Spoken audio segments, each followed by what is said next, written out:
When you talk about bumping a player, it's pretty much great courage. One that says the bump is dead, that's how you deliver it.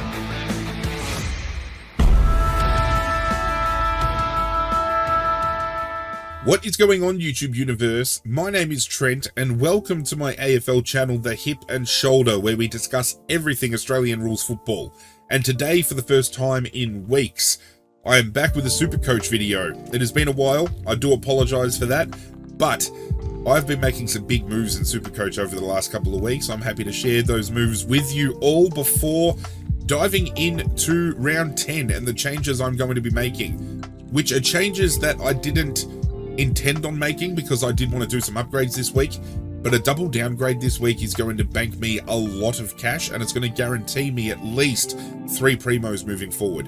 And I think that's the move I need to make, especially with the team I've currently got and some holes that I'm going to need to fill. But round 9, I ranked in the top 37% with 2,223. I'm bitterly disappointed because I fucked up my vice captain and captaincy allocations, and falling asleep during the Western Bulldogs Richmond game meant I couldn't loophole Bontempelli, who I did have as my vice captain heading into the week. However, there is some solace to take out of this because collectively I have worked my way up to almost within the top 30,000 players in the game. As you can see, I dropped out of the top 30,000. I'm back into the 44,000s. Hopefully this week I can make some moves, as I said, with the implementation of the trades I'm going to be doing over the next couple of weeks. Definitely I feel we can start making a push for the top 1,000, which is going to be my aim this year, because it'll be the highest ever finish I've had, and this is still infinitely the best season I've had so far to date with SuperCoach. Having a look at my team, I've left it untouched. This is how we rolled for round 9, and as you can see, I had Marcus Bontempelli as vice captain and Matt Rowell as captain. And Matt Rowell the last couple of weeks has stunk it up.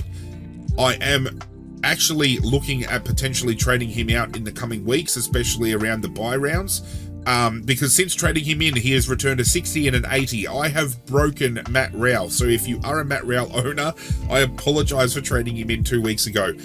As you can see though, I have collectively made a lot of structural changes compared to when you would have seen my team last. And I need to bring up those changes, I think, because I have been keeping log of them for you all just to show up on screen, I think. I can't recall off the top of my head how far back we have to go here, but this is how my trades have gone for as far back as round 5. We traded out D'Ambrosio and Jordan for Clohessy and Flanders, which finally brought in a sustainable forward option for myself, and Clohessy minus 1 week has been scoring like an absolute monster, and I love him as a rookie option, and as a player in general, Gold Coast have an absolute gem with this kid. As we go further down the list, I then traded out McKercher and Tom Berry and brought in Will Graham and Nuon, and the following week after that, I made a big move by using my second last boost for the season, and I traded out Sanders, Briggs and Cadman and brought in Walsh, Gawn and Garcia of the St Kilda variety. Briggs was obviously at the start of the season a huge pod selection for myself, going against the grain and not selecting Max Gawn. I'd tried to ride the Briggs train for way too long. Gawn was absolutely smashing it. It was time to make that move. Walsh obviously scoring those 2 big games that he had scored on return. I was not going to be an idiot and miss the boat with him, and I got him in on his bubble, and I'm glad I did because Sanders hasn't played a game since, and Cadman was just at that point in time where he wasn't going to generate much more cash, and Garcia looked like a solid option for St Kilda at the time, which is why I pulled the trigger and brought him in. I did, however, then go on to use my final boost of the season, so I am boostless currently. However, it has allowed me to make the moves that I needed to make at the time, and I think with the team that I've currently got, I only need to use those 2 trades a week. But following up on that particular round, I did flirt with the idea of trading out Roberts from my defence. I didn't, however. I pivoted and traded out Connor Rozee ahead of that Port Adelaide game where he re-injured his hamstring, and for him I brought in Matt Rowell. and that's kind of blown up in my face. I was one of those players, however, that traded out Brodie Grundy for Jordan Sweet, and again, kind of blew up in my face because he missed last week with illness, but it allowed me to bring in both Matt Rowell and Zach Merritt off of a Tom Powell trade out as well. So I was happy ultimately to fade Grundy and bring in 2 primo mids. Despite Matt Rowell's underperformance over the last couple of weeks, Zach Merritt was one that I was disappointed I didn't start, but I'm glad to have locked in now. And for round 9, it was a trade out of necessity because Jordan Sweet was ill and I didn't want to cop a 0. I did end up bringing in Luke Jackson at the behest of Jeremy Sharp. I was going to do it for Harley Reid, and obviously Sharp ended up outscoring Reid by 40 odd points.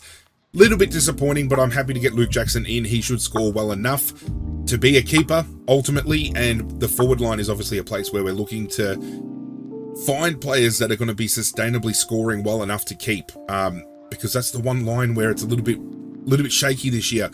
And I brought in Darcy Jones from GWS, who scored 70s back-to-back, and then I trade him in and he scores a 38. So it'll be interesting to see how he performs moving forward, but obviously that downgrade and upgrade option definitely helped me out. And now I've got a pivot for the ruck, which I'm happy to lock away, and hopefully Jordan Sweet comes back this week and has a huge game. I would absolutely love that if he did. Thank you very much, especially given they're playing Hawthorn up against Lloyd Meek.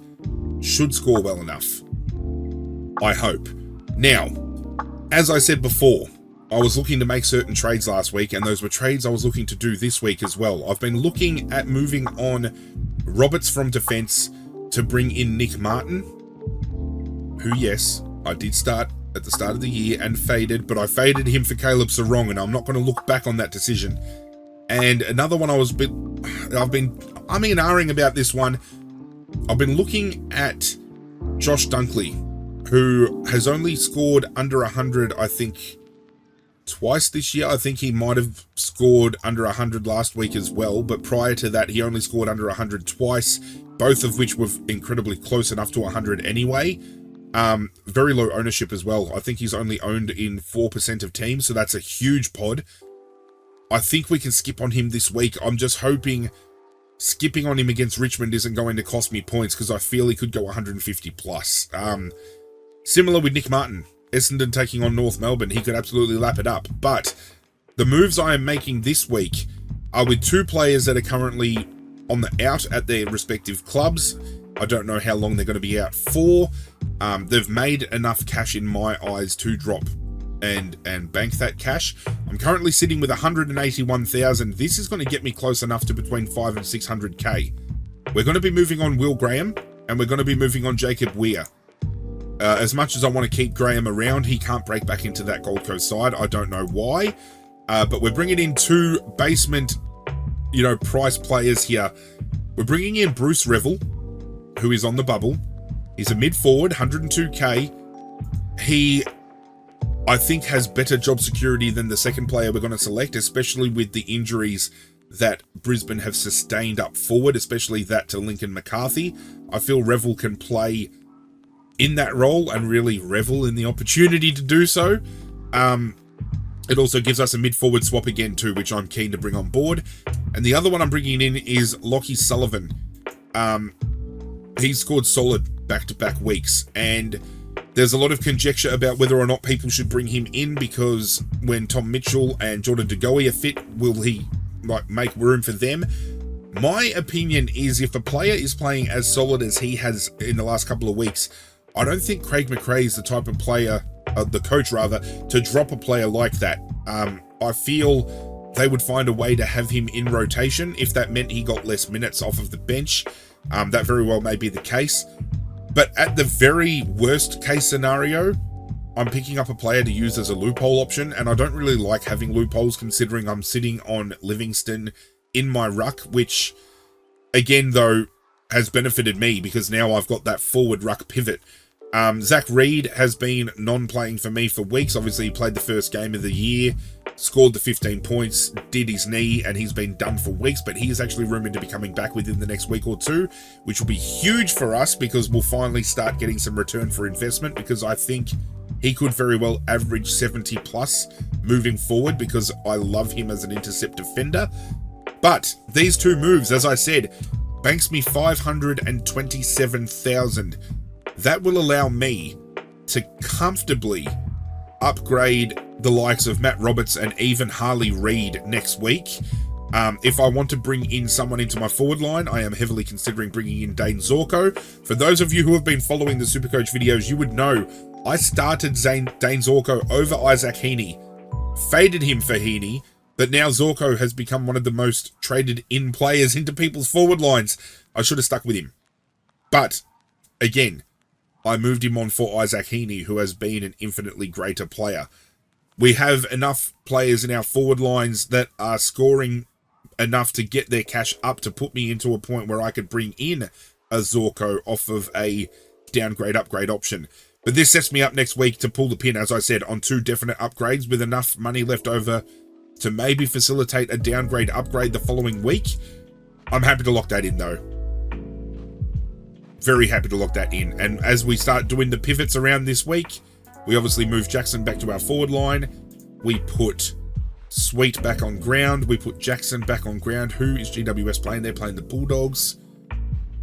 Darcy should score well enough against the GWS, I think. St Kilda are playing Fremantle, so I want to leave Darcy Wilson. So I think it's going to be Darcy Jones going onto the bench. However, I could potentially roll the dice and put Darcy Jones on the ground and move Wilson to my forward line, which is what I might do. GWS plays Saturday afternoon with Garcia playing... Yeah, you know what? That is what I'm going to do. I am going to put... I wouldn't have made a difference anyway. I'm going to put Garcia there, see how he scores. Wilson should score well enough. He's been scoring well enough in that position, so I'll leave him in the midfield there. Garcia, however, I'll leave, and depending on how he goes, I will take Darcy Jones' score prior. Collingwood versus Adelaide. They do play a couple of hours prior. Jai Clark has been underperforming. He plays against the Gold Coast, though, so he could score well. So I think what I'm going to do is I'm going to leave Jai Clark as the emergency. I don't think I'm going to be taking that anyway. There's no really loopholes for me to be taking there. Emergency-wise, for this game, I could go... Obviously, put the emergency on Howes, but he plays the last game of the round. So we could potentially look at Clohessy or Roberts.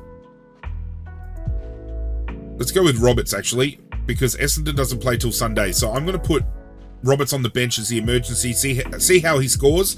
Otherwise, we'll take whatever Howe scores against West Coast, which could be a decent amount.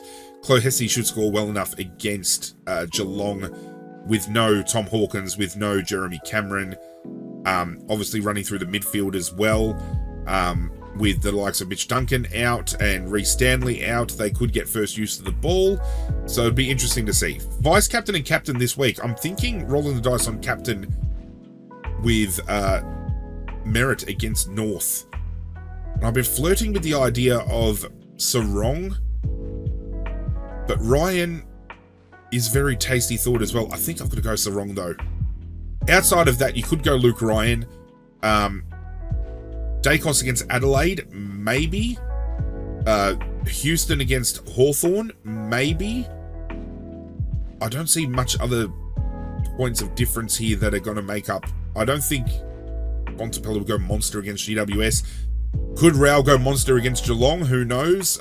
Carlton against Sydney with Sam Walsh? Who knows? Melbourne. Max Gawn. Oh, Max Gawn could go big.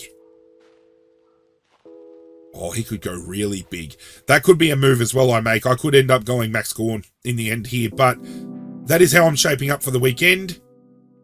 Obviously, I don't know projections because I'm not a SuperCoach Gold member, but... Shit.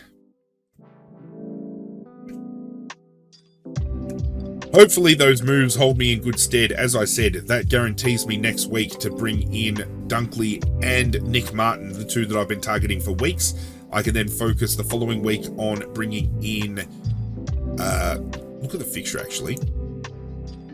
so he will pull the trigger on first. Brisbane are going to be playing Hawthorn, so we definitely want to get in Dunkley and possibly get in Zorko.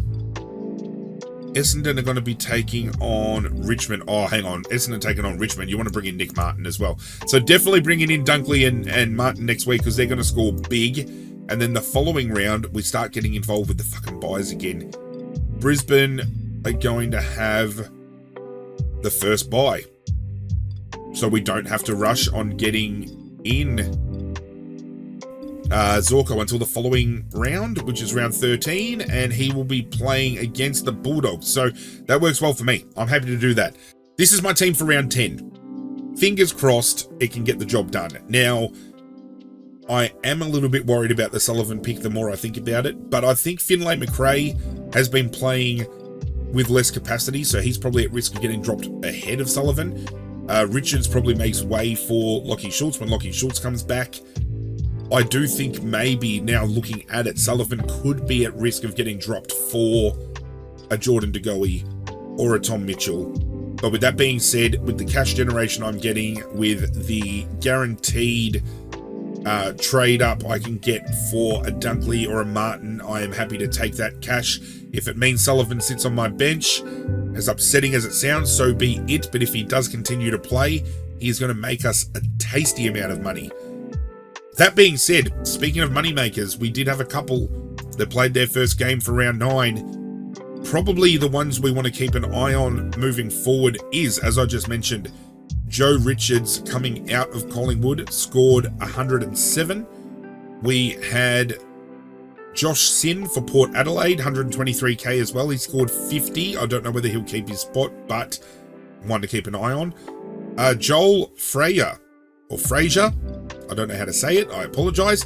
Bulldogs mid forward, 117k, scored 63, could very well keep his spot. And probably the only other player of note would be Dante Vincetti, ruck, 143k for Port, 75, but he only played in the absence of Jordan Sweet, so I don't think you should hang your hat on bringing him in.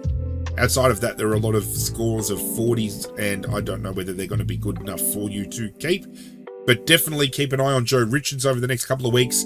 Keep an eye on Joel Frazier for the next couple of weeks as well. And potentially Josh Sin, depending on whether he can keep his spot.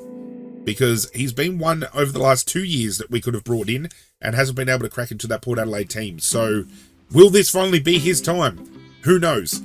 That is it for this video though. Do hope you guys enjoyed. Again, I apologise it has been so long since I've done one of these. But we're getting back on track, baby. And I hope this is the beginning of me going up that hill again. Do leave a like on the video if you enjoyed. If you want to get on board with the community we are trying to build here, hit that subscribe button as well. But that's it from me, guys. I'm out of here. Good luck to all the super coaches out there this weekend. Good luck to your teams as a whole for the AFL this weekend. And as always, I will catch you guys next time.